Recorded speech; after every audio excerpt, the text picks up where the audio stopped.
This truck has a 13-litre, 410 horsepower engine, and it runs on this very special fuel. And I can also run on this fuel. This is vegetable oil. Don't do it with diesel. It's not diesel. Our bodies and engines run on similar fuels, but food is much more than just an energy source. It's also our construction material. It's what we make ourselves of. And I'm going to show you how.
Welcome to the Christmas lectures from the Royal Institution, supported by CGI. I am Chris van Tulleken, and in lecture 1, I talked about how your gastrointestinal tracts destroy your food down to its nutrients and you absorb those nutrients. Now, in this lecture 2, we're going to look at the fate of the nutrients inside your bodies, both as fuel and as construction material. But first of all, let's look at food, the food we eat, as fuel, as an energy source for our body. Because that vegetable oil that you saw me drink downstairs, diesel fuel, petrol, and this bag of potentially explosive chemical energy, chemical fuel, don't bring it too close to me, stay there.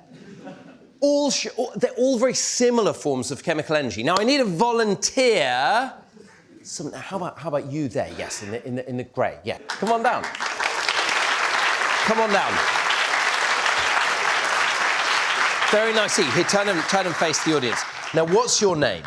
Dora. Actually, you know what? I don't think I want to get to know you too well, Dora. I don't think we want to form any kind of emotional bond. You are going to put on this protective equipment, and you are going to take that bag of potentially explosive chemical energy up to the roof. That's good. Get the visor on. There. Not that it's going to do much good if anything goes wrong. This is really just for the look of the thing. OK? Good. Now, and Dora, can you stand between me and the bag? That's great. That's great. I mean, you're a sort of blast shield. I'm going to stand over here. OK, you've got it. Dora, hurry up, fast as you can, up to Dan, waving up there. Not too fast. Tuck your legs in, everyone. Lean away. That's good. Up you go. That's good. Quickly. Quickly. Not too quickly.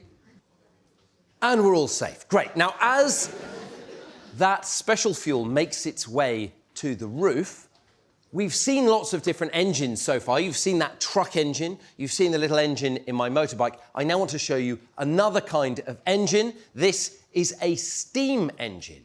And the engine you're about to see was actually built by my father. And it was built using kits, toy kits, from when he was a boy in the 1950s. That's great, and here it is. This is a steam engine, and this is, of course, my actual dad. Hi, Dad, how you doing? Hi, Chris.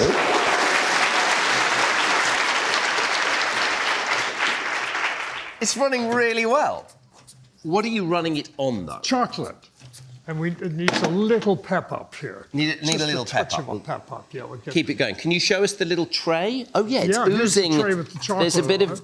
OK, there's flaming chocolate in the tray. The chocolate's gobbing it up. Yeah, there we are. And how's that working? The steam engine works by a fire underneath, steam in the boiler under pressure. The steam comes into the piston here and keeps... And it keeps spinning. It's going to keep going. It's going to keep going. That's right. It'll keep going. And it's running on this kind of chocolate. It's running on chocolate. So it's functioning as cold. Now, this kind of chocolate, this is perfectly edible chocolate. You can run my body, or either of our bodies, on about 4 bars of this chocolate per day. It will give you the energy you need, but not many of the other nutrients that you need. And a bar of chocolate like this has around 500 calories. And when we say calories, we really mean kilocalories. And a kilocalorie is the amount of energy that it takes to heat up 1 litre of water by 1 degree Celsius. So if you used a bar of chocolate like this, you could bring a pan of water that size from near freezing point to boiling point using just that bar of chocolate. There is a massive amount of energy in chocolate. Now, the human body's pretty efficient. How about the efficiency of the steam engine? You're losing a lot of energy here and a lot of heat. The steam, everything else. It's just not a very efficient way to run a motor, but it's doing its best. There's heat, there's smoke, there's steam, there's chocolate on my hands. I'm going to put that down. Yeah, that's right. And you spent your life as an industrial designer, as an engineer, and so you understand about efficiency, and this is not an efficient way. We actually did some calculations, Dad. If my body was as inefficient as a steam engine, I would need to eat about 40 bars of chocolate a day. Well, that amount of energy. Yeah. Thank you very much for that. Thank you so Cheers, much. Chris. And I'll let that go. So we've seen food being used as fuel in 2 different kinds of engine, but what do foods and the fuels we run our internal combustion engines on, what do they have in common? Well, to find out, we're going to head to Jason, who is on the roof. Jason, are you there? Hello, Chris. Yes, I can hear you loud and clear. Brilliant. Has the volunteer arrived? Yes, the volunteer has just arrived. That's great. Well, stand well back, Jason. We can't afford to lose you. You're a valuable member of the demonstration team. Why, Chris? This is just icing sugar. Is it? Yeah. I thought it was. I thought we were doing something dangerous. Absolutely, we are. But I've it's just become icing sugar. confused.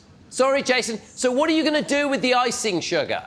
Well, I'm going to pour it into this beaker and I'm going to mix it with some highly concentrated sulfuric acid. Okay, and is that a safe thing to do? What do you think? Look at me. I'm wearing all this safety gear. Okay, I know what's happened. I've got confused between icing sugar and concentrated sulfuric acid. Now, if you are baking at home, you must not confuse Chris, I'm just going to have to two- interrupt you there. You're wasting time. Can we just get on with it? Yeah, okay, let's get on with it. And I'm getting the sulfuric acid and I'm going to pour it into the beaker, as you can see. I'm going to give it a nice stir. It's going black. There's a bit of I'm gonna something walk coming away. off. Whoa. Okay, so this is a spectacular and very visual, vigorous, fast chemical reaction. And it's revealing something about the fuel, isn't it? What are the elements that you can see? In fact, Jason, can you send a volunteer back down with some of the sample so we can actually see it? Because that worked brilliantly well. Absolutely, Chris. Brilliant. Thank you, Jason. What elements can you see in that reaction? Who thinks they can name one of the elements that's going on? Put your hand up if you think you can name an element. What do you reckon? Steam, brilliant. Now, do you know the elements that are in steam? What atoms are in steam? It's water and air. Water and mixed with air, that's right, steam is in the air. And in the water, we've got hydrogen and oxygen, haven't we? What's the other element that we've revealed very clearly there? There's a 4th element, yeah. Carbon. Carbon, right, that's the black stuff we see coming out of the tube. The sulfuric acid dehydrates the sugar, it grabs the oxygens and hydrogens off, and all you're left with is raw carbon. There's also some sulfur dioxide, which is the foul-smelling, very slightly poisonous gas that makes volcanoes stink, and that's why we did it on the roof. Now, while the volunteer's coming down, I want to show you the special thing about carbon. Because carbon, hydrogen, and oxygen are the 3 main elements, the atoms, the different atoms that we're going to be talking about today. And there's something here we go. I'm glad we got Dora's name in the end. She survived the ordeal. Big round of applause for Dora. Great work. Now turn around, Dora. Turn around, Dora. And actually, can I lift up your visor? We can take your visor off. We've overdressed you. I'm going to put it with your ticket. This is a carbon snake that we made earlier, and we've washed it for many hours, so there's no more acid on it. Tell us what that feels like. Lift it up. Lift it up. Is it heavy? No. Would you say it's strong, or is it quite crumbly and fragile? Crumbly and fragile. Quite crumbly and fragile. Dora, you have done a brilliant job. That is raw carbon. I would give it to you as a souvenir, but although we've washed it, the middle of it is probably still full of concentrated sulfuric acid. So we're not going to do that. But a big round of applause for Dora. Leave it back in the thing. So this is raw carbon. It's quite an unremarkable substance. It's quite fragile. It's almost exactly the same as the lead in your pencils. That's pure carbon. But let me show you the special thing about carbon. I've got two molecules here. These are glucose molecules. They're made of just those three atoms: carbon and hydrogen and oxygen. And if you look at the carbons, you can see the special thing is that each carbon atom can bond to 4 other atoms. And what that means is carbon can form a chain, as it's done here in this glucose, but then it can also have oxygens and hydrogens or other atoms poking off the side that change the properties of the carbon. Now we can join these two glucose molecules together and we start to make starches, the kind of starches that you eat and break down in your gut.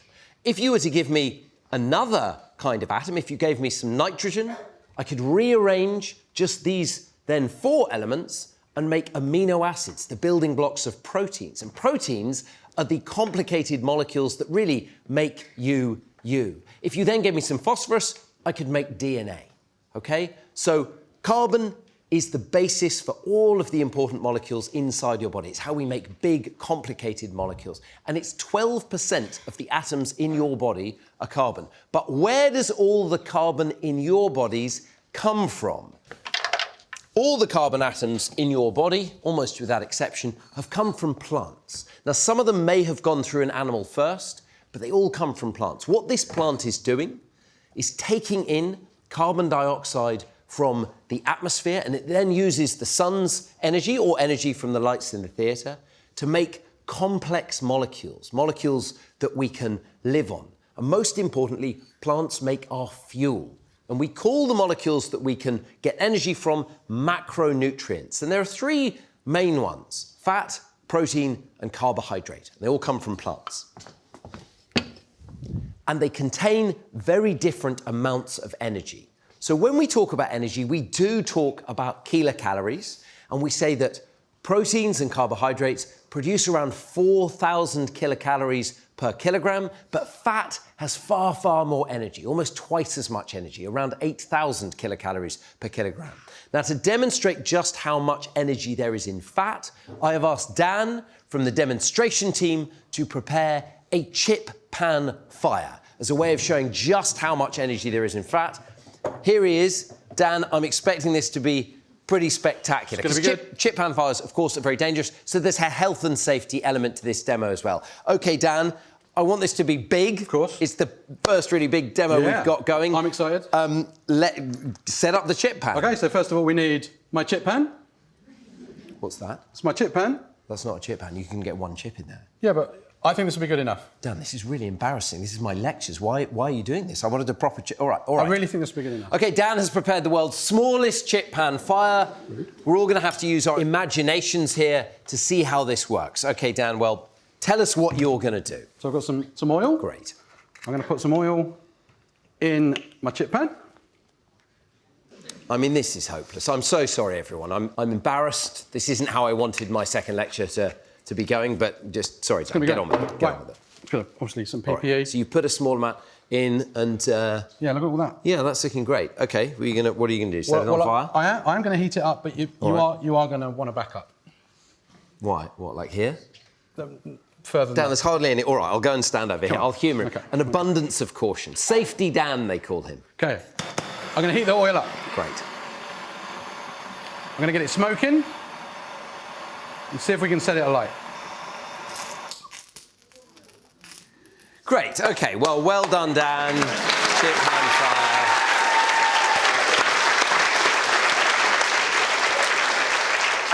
Look, I mean, there's not much oil, but the point is this would burn for a long time. There is a lot of energy in oil. OK, Dan. Sorry, good, can I just... Quick question. How would you put that fire out? We use water to put out fire, so you just put some water on it. That's how you put out a chip pan Can I show you what happens if I put water on there? Go for it. Okay. Great. Now we're demonstrating how to put out a very small fire. So you want me to stand back again, I guess? You're to gonna, watch the fire go out. Right. 3, 2, 2, 1. Whoa!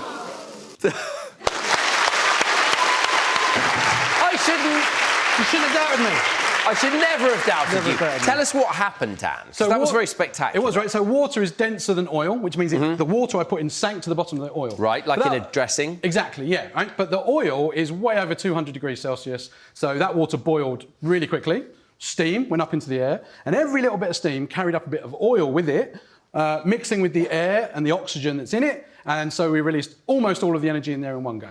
And so we probably had less than 50 kilocalories of oil in the pan, but you see a very, very large flame. And there is a really important bit of health and safety here. You do not put out chip pan fires with water for that reason. Use a fire blanket or an appropriate extinguisher. Absolutely. OK? Dan, thank you very much. Brilliant demo.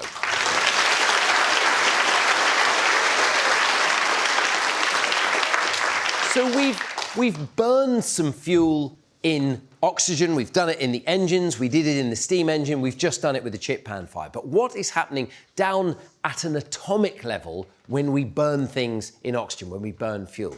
Well, to demonstrate, I want to shrink you all down to the size of atoms, and I'm going to turn the lecture theatre into the combustion chamber of an internal combustion engine. Now, I'm going to need some fuel. I need 4 carbon atoms. From here, I think you've got your hats, haven't you? Brilliant. OK, come into the combustion chamber. You are about to be burned. Great. Carbon 1, what's your name? Alice. Alice, great. Come and stand about here, Alice. That's perfect. What's your name? Charlie. Charlie, great to meet you, Charlie. Toby. Alice, Charlie, Toby. Monty. Monty, great. Now, you guys, you're in a carbon chain, so you've got a bond between you. Do you mind linking arms? Like that? Perfect. So what we've got here, it could be some vegetable fat. There'd be some hydrogens off the side. We're not going to worry about that. Could be some diesel. We could put them in a ring and make petrol, sugar. It doesn't really matter. We've got a hydrocarbon fuel here, and we're in the cylinder. Now, what do we need to burn the fuel? Oxygen. Great. So I need some oxygen atoms. Can you come and line up on the stairs? Brilliant. What are your names? Dylan and Thomas. Dylan and Thomas. Dylan and Thomas. Oh, are you friends, or is that it's just worked like that? Amazing. Great to meet you, Dylan and Thomas. So, what we have here is a fairly happy situation. The carbons, do you mind linking arms? No, it's fine. You guys are OK together, and the oxygens are OK together. But what would be much better, what the carbon really wants, is to go and be pals with the oxygen. That would be a much more stable situation. Carbon in an oxygen atmosphere really wants to be carbon dioxide and form a very stable bond, OK? But there is a problem.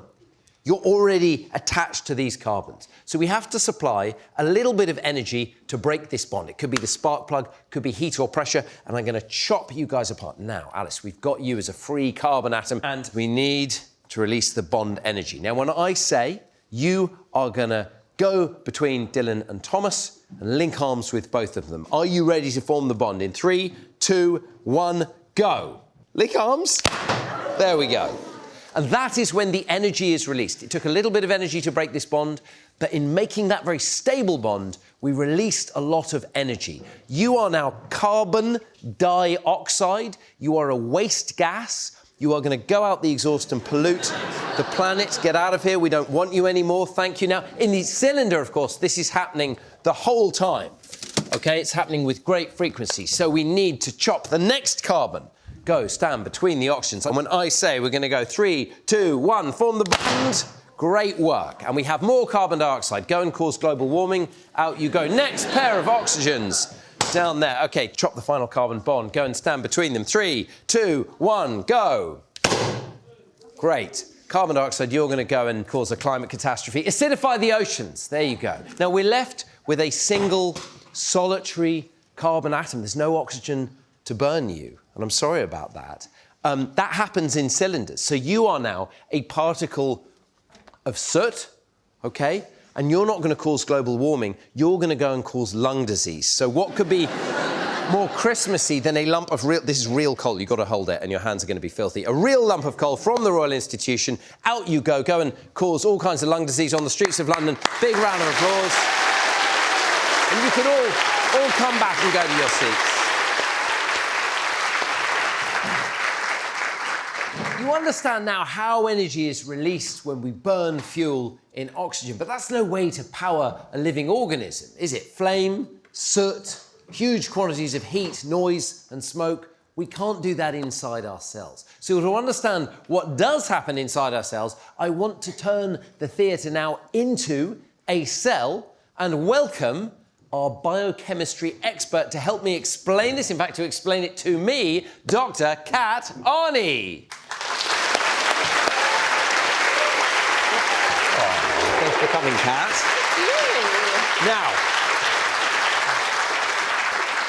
Now, Kat, I hope you don't mind. I've prepared your first slide for you. Some pretty straightforward metabolic pathways. Now, I'm going to be honest.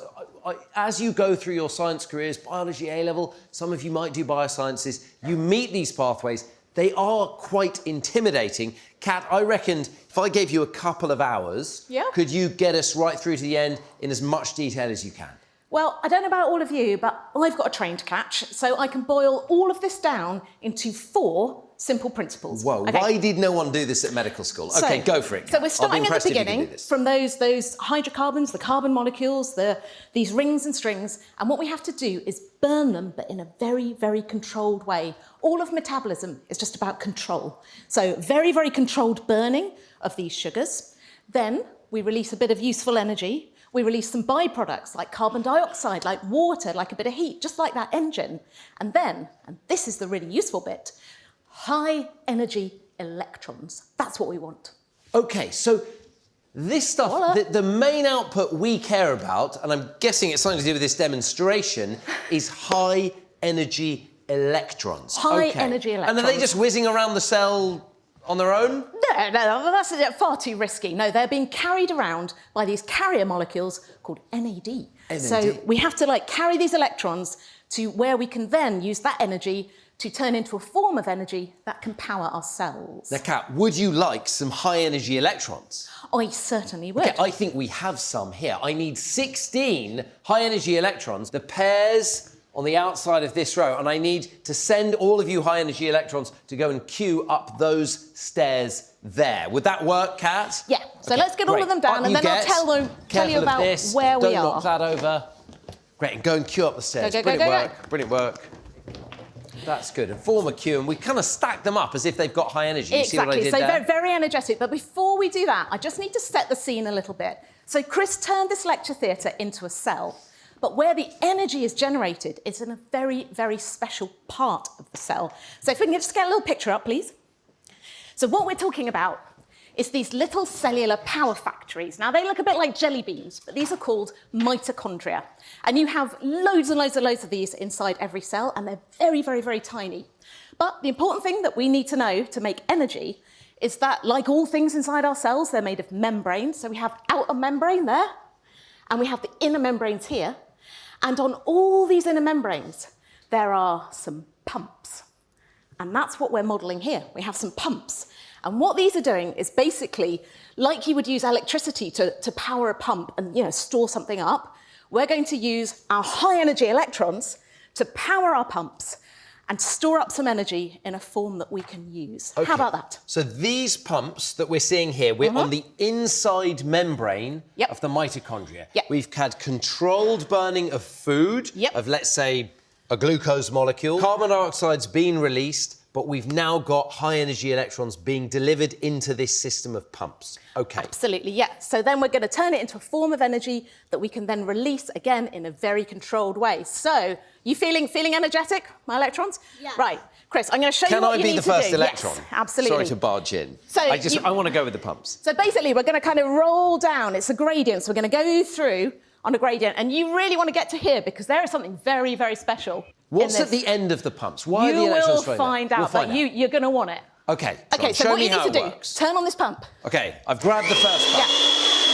Second pump. Come on. Third pump. Fourth pump. Woohoo! And you're reward for this is what I tell you, it's what you really want.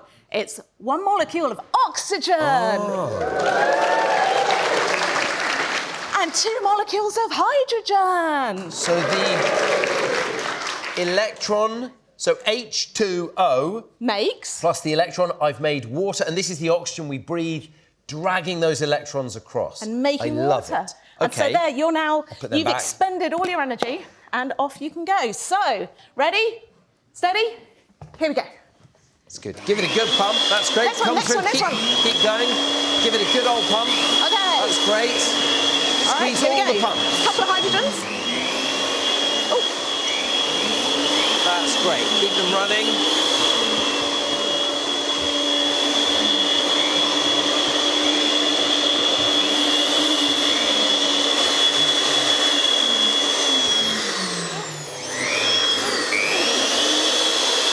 I wanted to go through You've twice. Oh, I already don't had get an some. oxygen. Oh, no, I get one. OK, so I can see what's happened here, Kat. I know you can. We've used pumps to fill something. Now, what's gone in there? This is now a space in the mitochondria. Exactly, and that is now full of protons. And protons are charged hydrogen atoms, ions. So they're basically like it's So a they're big... subatomic particles, but they're the nuclei of hydrogen atoms. And they are really charged. So this And is they're, really they're positively charged. They're positively charged. This is effectively a store of electrical energy. OK. OK, and that is there, but, you know, it's an incredible amount. You And might not think it's positive very much. charges don't want to be together, so they're trying to get out. They're trying to get Now, out. Presumably, it's a pretty trivial amount of electrical charge. You know, this is happening inside cells. It's small. Well, you would think that, but if you actually scale that up, it would be the equivalent of 30 million volts. OK, like that's a bolt of lightning. So this is a significant amount of electricity. Now, Kat, if only we had a way of demonstrating a significant amount of electricity. Well, if only we did, and I've always wanted to say this, bring on the Tesla coil.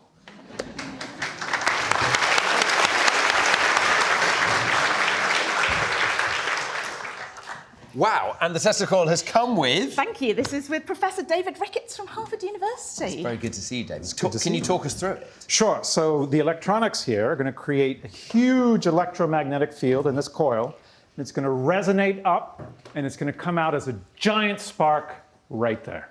Amazing. And so now, which one of you want to get electrocuted? She does. It's your show. All right. OK, I'm going to do this. Put on the glove. Or so just point at the little tip. OK, I'm And just we'll going to see. point there. I'm just going to step back OK. a little further. No, not you. You stay close. No. Are you ready? No. Oh, wow. Whoa! That is amazing. Ah! No. I cannot feel a thing. That is fantastic. Look, it was good. It was fine, but I mean, can't you do anything bigger? Do you want a bigger spark? Great. Let's I do knew it. I could egg you on. Now, I'm going to retire to a safe distance over here.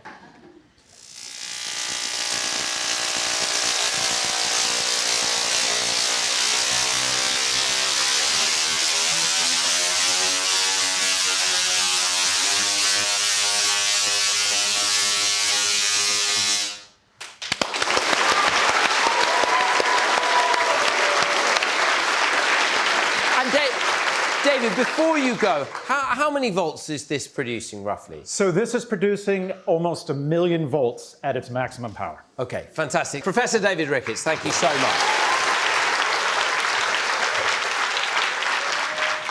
Nice.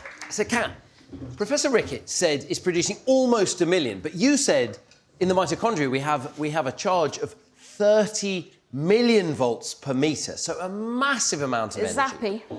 So I get, it's cool, we've got a store of electrical charge here, but how do we turn that into life? Well, you can't obviously just like shoot it out like a bolt of lightning into your cells. So what we have to do is convert all that potential electrical energy into a form that we can use. And so what our cells use are basically like kind of tiny batteries. They're called ATP. So we take some of that electricity, put it into ATP effectively, and that can then go around and do all the jobs in our cells that our cells need. So basically, ATP makes proteins do things. It makes them move, it makes them change things. It's the batteries that power all the proteins in our cells. Do you think we could turn some people into some proteins? I reckon. See if we could get them to move? I reckon. How about you three in the front row? Do you feel like being proteins? Yeah, brilliant. Okay, you're going to be muscle protein. Maybe you're going to be a motor protein, moving things around. You can be an enzyme. You transform things. So, hands in the air.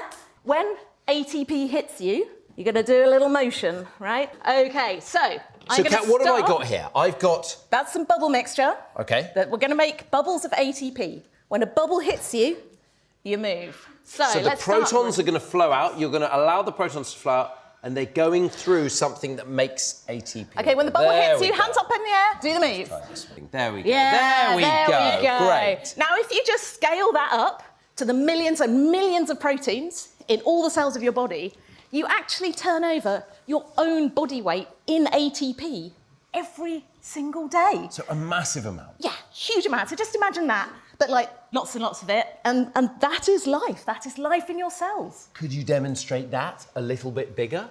I reckon we could. Let's turn the middle section into proteins. You're all kind of different proteins. Put your hands over on the left, like that. And when a bubble hits you, you're going to wiggle back over to the right. Bubble hits, you move.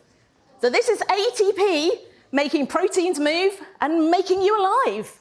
I think people have understood something very, very fundamental about what life is and how it works. Kat, that was a spectacular demonstration. Thank you so much for explaining something so complicated so beautifully.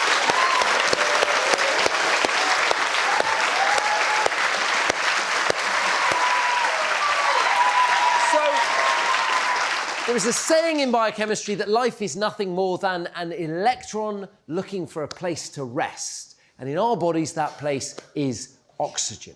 So we turned you all into different proteins, but where do those proteins come from?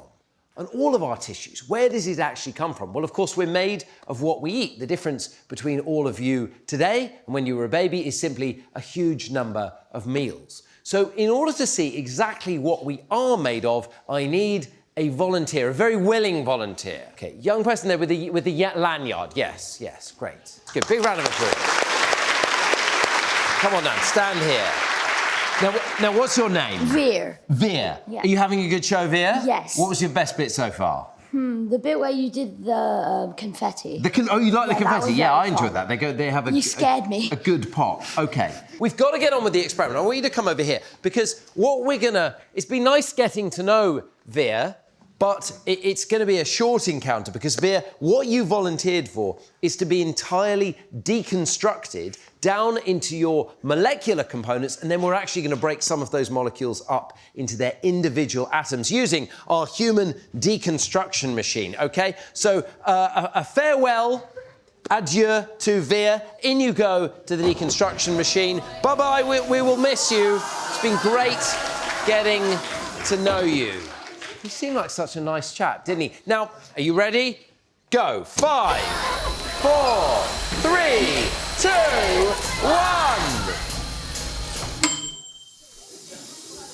I think he's ready. There we go. Okay, let me just pull out. And what we have here, look, here he is, including his little lanyard. The machine knows not to break that down. Now, Veer seemed like an intelligent, interesting, engaging young person. But in fact, what he's made of is remarkably boring. He's 60% water, okay? Hydrogen and oxygen, and that's the same for all of you.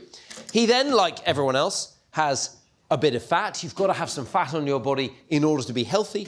And then we've got the other tissues, mainly made of proteins. We've got the connective tissues, bones, hair, skin, nails. And that brings us to 96% of the atoms that make up Veer, okay? It's carbon, nitrogen, oxygen, and hydrogen. Those 4 elements are the most common elements in the universe, and they're the most common elements in our body. And if we add just another couple, phosphorus and calcium, we're now up to 99% of Veer's atoms, okay? So 99% of our body's made of just 6 elements. We've then got a few what we call trace elements. So we've got about 100 grams of potassium, sodium, chlorine, sulfur, and magnesium's about 50 grams. And then we're down to pretty small amounts. So all of your bodies contain about 1 nail's worth of iron, about 5 grams. Zinc, you've got about 2 grams. Copper, you've got 1/10 of a gram. And then we've got some other elements in very, very small amounts. Manganese, selenium, iodine, fluorine, chromium, and molybdenum. And these, you could put all of them in a little salt shaker. Here you go. Can you see that tiny amount of molybdenum right there? Of course you can't. It's less than 1/100th of a gram. But without that, you can't survive. There are probably other elements in even smaller amounts, like cobalt, that we definitely need to survive. And we know remarkably little about them. But the really important thing to say is there is a correct amount of all of them. There's like a Goldilocks amount. We all know that iron is good for us, right? We're told that the whole time. It's in our breakfast cereal. Iron is important in your body. It carries oxygen around your bloodstream. It's also the stuff that turns your snot green. It's in the enzyme called myeloperoxidase, which kills bugs in your snot. But too much iron, whether it's because you've eaten too much or you have a genetic condition, can give you something called hemochromatosis, which if it's untreated can be really, really dangerous. So we somehow need to eat the exact right amount of all of these different elements from our diet. Okay, I think it is time to reconstruct Veer. I've never done this before. I don't know if we can run the machine in reverse, but he seemed like a nice chap, so I think it's worth giving it a go. Let's put Veer's ingredients back in the machine. Are you ready? Hit the button. 1, 2, 3, 4, 5. He's back! Oh, with the glasses upside down. You've been a very good sport. How are you feeling? A bit tired after that ordeal? A bit dizzy. A bit dizzy. Well, it might be because I forgot to put one of the nails back, so you're probably quite iron deficient. So take that back to your seat and Veer, a big round of applause. Thanks for being such a good sport. Where are you up there?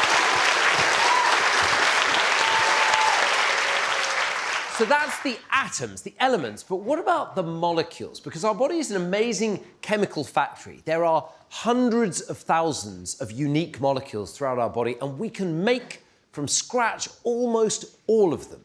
But there are just a small number that we do have to eat. There are 24 of them. 2 of them are called essential fatty acids, alpha-linoleic acid and linoleic acid. You've got to eat them in very small amounts. You get them from plant oils. There are 9 amino acids, which you get when you eat protein from plants or animals. And then there are 13 vitamins. And they've got to explain what a vitamin is. It's an organic molecule that you need for your cells to function that you can't make. And for almost all of those vitamins and the fatty acids, again, there's a Goldilocks amount. You have to eat not too much and not too little. Vitamin A, particularly, too much is very poisonous. Too little is equally fatal.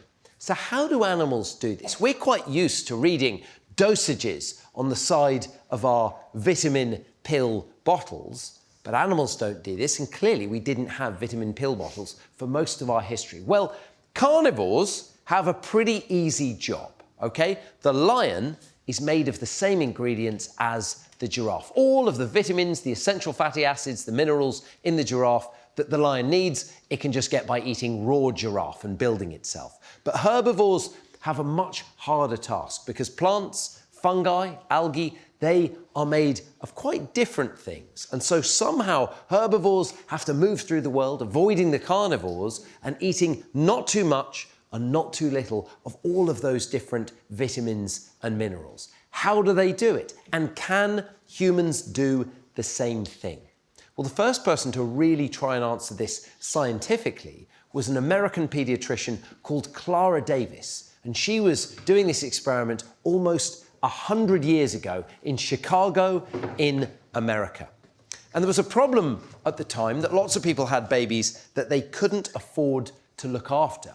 And so Clara Davis admitted these very young children, some of them were babies, some of them were toddlers, admitted them into a ward where they lived, and she started doing a very long-running nutritional experiment. And she wanted to answer this question: could very young children maintain nutritional health by choosing food for themselves? And so at every meal, they got little dishes like this. They got 32 different foods in total. And some of these things will be really familiar to you. There's some porridge oats, there's some salt, there's a raw egg. They had raw egg, they had milk, they had bone marrow jelly, okay? They also had banana. These are real calf brains. Dylan, Thomas, do you want some real calf brains? No, thank you. Sure, okay. And all of the kids were given salt in a separate dish. They could use as much as they want. And this stuff, which is cod liver oil. And the important thing you have to know is that cod liver oil was at the time really the only good source of edible vitamin D, okay? This experiment, which she ran for a long time, has never been repeated for ethical reasons. You can't lock children up and, you know, give them limited access to food and make them choose their own food. But I would not be held back by such petty ethical concerns. So I got hold of a baby earlier this week and did the experiment at small scale. This is the baby I got here in the RI library. This, of course, is my own daughter, Indigo. She's 9 months old, and there's lots of food she hasn't tried. So we tested her on the salt, and we tested her on the cod liver oil. So we give her a bowl of salt, and she's got salt receptors in her mouth. There's a lot of noise always at dinner times. We are not making her eat it. She's choosing to eat it, and she's going to choose the amount. And Indigo puts some in her mouth, doesn't mind it at first, and then she slightly overdoes it and retches a bit. None of the children in the study over many years, none of them ever developed either a deficiency of sodium or an excess of sodium. Salt can be very, very dangerous for babies if they have too much of it. So then we tried Indigo on the, this is a lovely frame to pause on the cod liver oil, and something about that, she's reaching for it immediately. Now, she's not very coordinated, her motor skills aren't good. And so the crying there, I think, is frustration. She just wants to get at it. She has a taste, cries, and then reaches back for it, grabs it back from my wife, Dinah, and enthusiastically drinks the rest of the cod liver oil. Now, many children were admitted to the experiment, and they all had access to all of the foods, and they all ate, throughout the experiment, almost all of these foods. They liked them all. But there was only one child. They all tried the cod liver oil, but only one child went back to it. And the child's name was Earl. And we have a picture of Earl here. This is Earl at 9.5 months. And you can see he's not a happy-looking kid. He was admitted with a disease called Ricketts, which is vitamin D deficiency.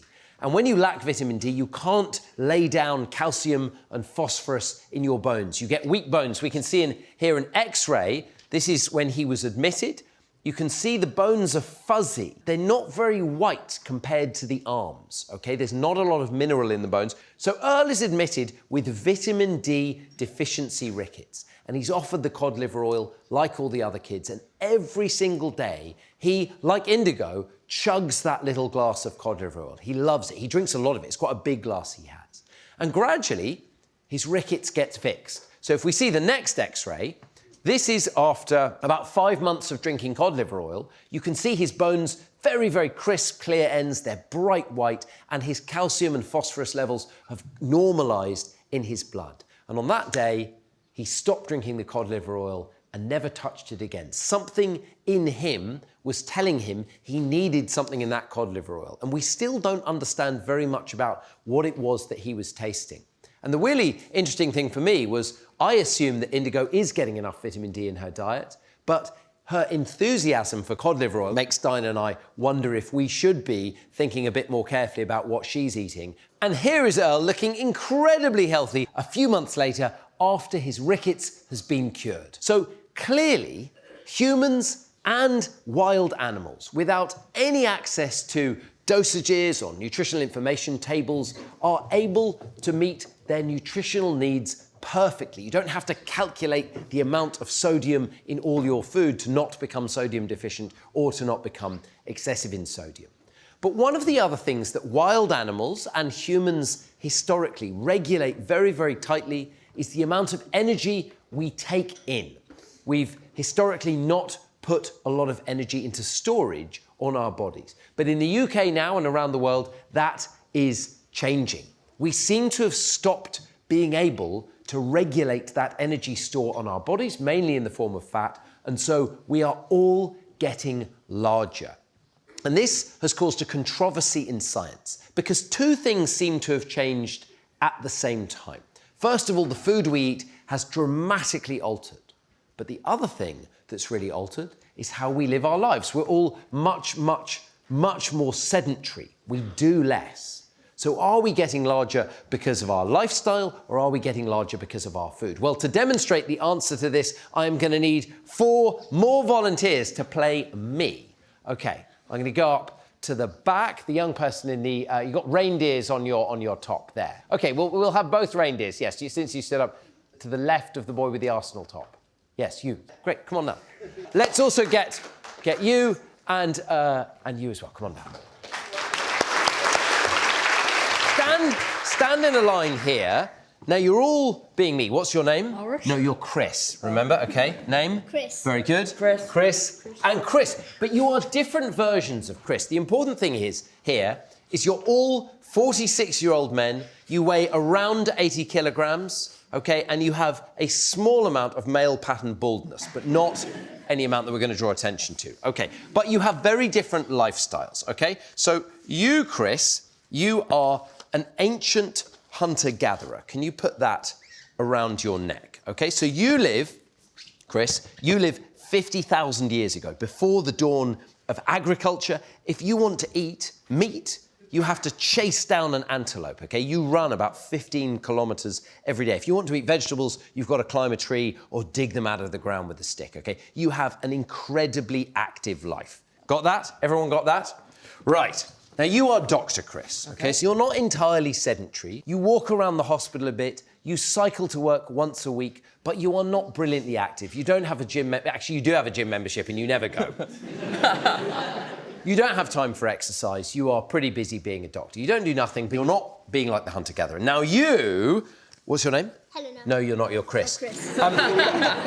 You're PE teacher, Chris, okay? I would have loved to have been a PE teacher, and you have a very, very busy life. Okay, you do have a gym membership, you go about twice a week, and you spend a lot of your time running around with kids, helping them keep fit. And finally, we have professional gamer Chris. Okay, this version in my life, I got a job at a fancy gaming company and I test and develop computer games. I sit all day at a console. It's a great job, you're making loads of money, but you have no time for exercise. You don't get a lunch break, you drive to work in your sports car.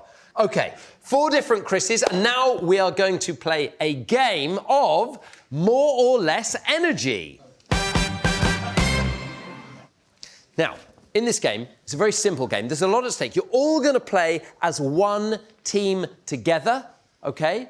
And if you can get 2 out of the 4 questions right, everyone in this room will go home with their own individual luxury yacht. Okay, the yachts are all out there, ready to go. All right, so the game is more or less. We're going to start down here, and I'm going to ask you a question, and you just have to all shout more or less. Does hunter-gatherer Chris burn more energy running for 15 kilometers a day than Dr. Chris? More or less? More. Okay, great. So hunter-gatherer Chris, can you come here, swap places? We're going to move you up here. Does hunter-gatherer Chris burn more or less energy than PE teacher Chris?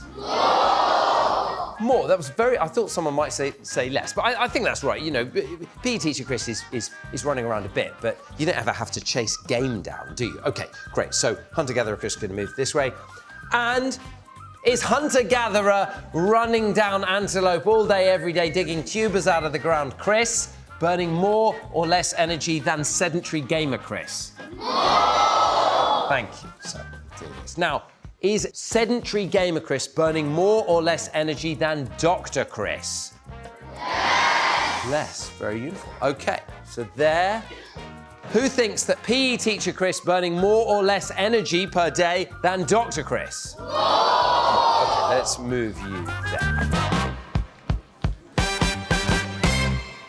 Okay, well, let's start with Dr. Chris. You're wearing an envelope that will say the amount, approximately, that someone of my size and build and age and sex would burn every day, 2,500 kilocalories. Great. Now, let's go to PE teacher Chris.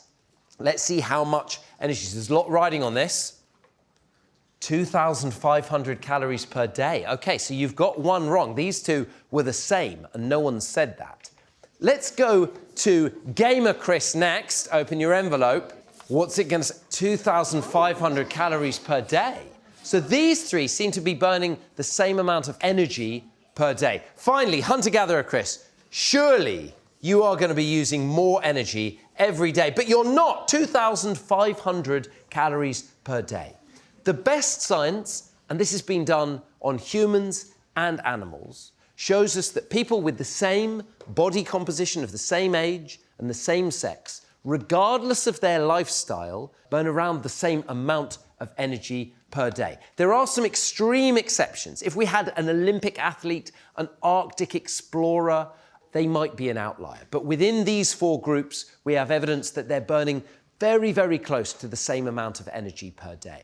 Now, this challenges everything we've all learned about the way energy works. It seems to challenge everything I've said so far in this lecture. Well, to help us understand what's going on, I want to say goodbye to Dr. Chris and Hunter-Gatherer Chris and give you a big round of applause, but I want PE teacher Chris and Gamer Chris to stay behind. So big round of applause for you two.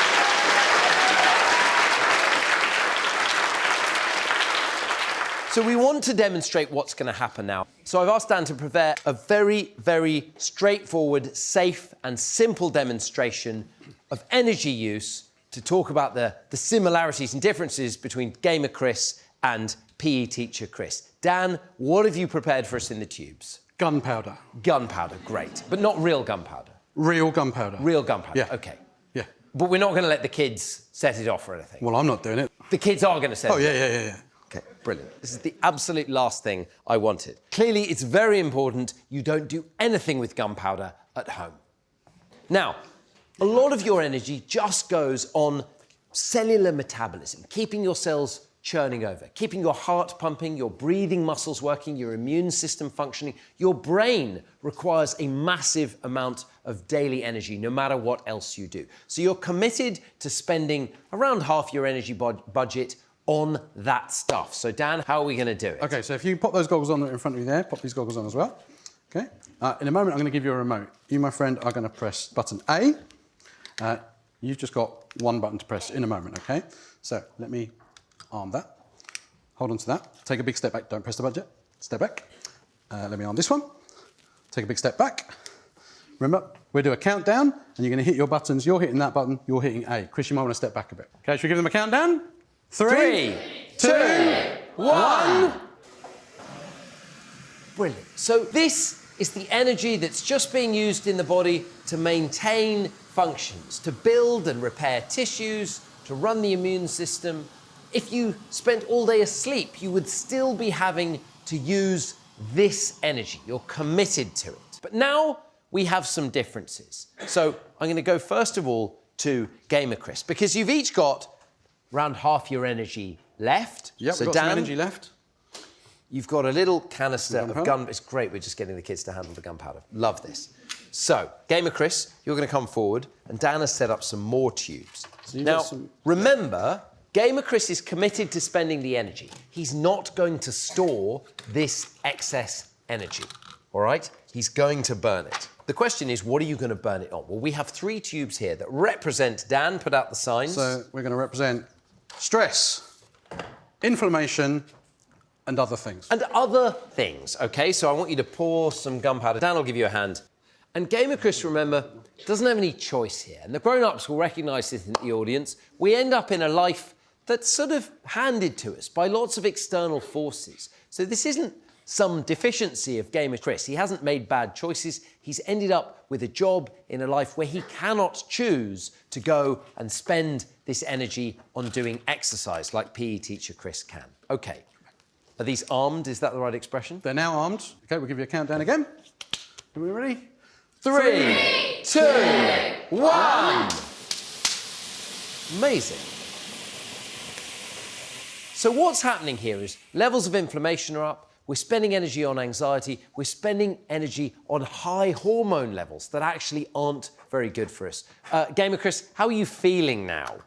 I'm feeling like I'm not very active. Yeah, Not doing much and like very like empty now that I've burnt all my energy. yeah, and a bit sore, a bit tired, a bit generally unwell, possibly a bit unhappy. But I think you should get off your bus or stop early on the way to work. Speak to your line manager, see if you can get a long lunch break and go to the gym. But Gamer Chris, thank you very much for demonstrating that.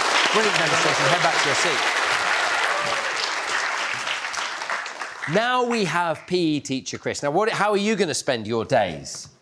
Going to the gym, exercise. Right, you've got to take year 1 to do a bleep test. Is that the kind of thing you do? Mainly we just use terrible resources to play sports. OK, PE teacher Chris. Now, Dan, talk us through what PE teacher Chris is going to do here. So I have another tube. If you could come and pour all of your powder into there. Let's see if we can do it without the funnel. Go on, going that way. Just gently, gently. There we go. Tap, tap, tap, tap, tap. So could you just hold that device for me? So, Dan, you are now actually making an explosive. Yes. So PE teacher Chris is going to use all their energy pretty quickly during the day to do all the exercise that their job requires of them. Then we get to bring on something really cool. Bring on the bomb tank! Ear defenders, can we... We're going to put the ear defenders on. We're going to go put it in there. Lower it down through the middle. And then we're all going to back off over this way, please.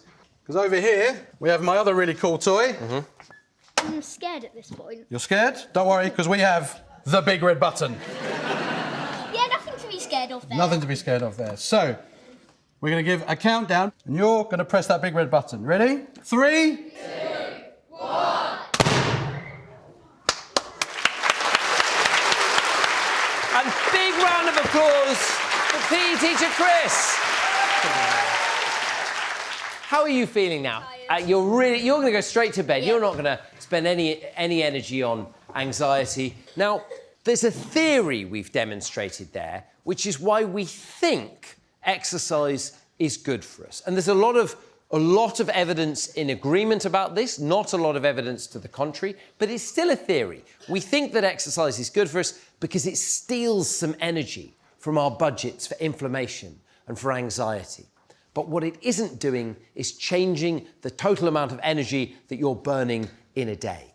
The evidence about weight gain is, in my opinion, extremely clear. The reason that we are getting larger as a species is because of the food that we now eat. And that is going to be the subject of my next lecture. But I want to leave you with one final thought. This plant that I showed you earlier, you've all been losing weight throughout this lecture. And where does weight go when we lose it? We breathe it out. You've taken carbon atoms from your fat stools, from your sugar stools, and you've breathed them out into the air. This plant will have taken atoms from every single person in this room, and it will have absorbed them, and it will have, over the course of the lecture, started to use those atoms from each and every one of you to build those macronutrients and those vitamins, those complex molecules that we all depend on for survival. This is the carbon cycle which links all life on Earth together and on which all life depends. So thank you all very much for listening.